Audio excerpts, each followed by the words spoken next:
Pour la première soirée de ce festival, les sœurs jumelles ont fait venir de grandes demoiselles. Si je veux ou pas n'être pas. À Rochefort, les femmes sont placées sur le devant de la scène, un choix apprécié du public.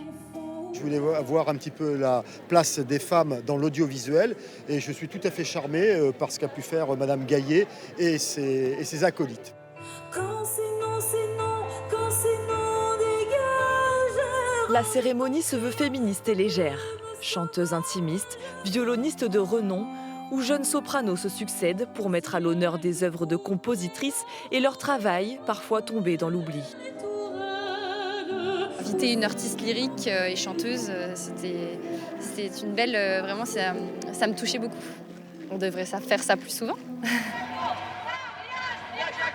Des archives audiovisuelles viennent rythmer les concerts. Et sur l'écran défilent les visages d'icônes engagées, comme celui d'Agnès Varda, à qui la nouvelle génération rend hommage. Je suis rebelle parce que le monde m'a fait comme ça.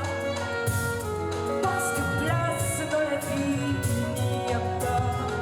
Il y a des images de Delphine Seyrig, il y a des images d'Agnès Varda, Chantal Akerman, je sais pas, enfant, on peut consacrer des soirées et de chanter des chansons et d'enfin parler de ces femmes qui ont fait des choses tellement belles, donc c'est trop important d'être là. Moitié musique, moitié image, le gala est intitulé « L'une chante, l'autre pas », titre d'un film d'Agnès Varda.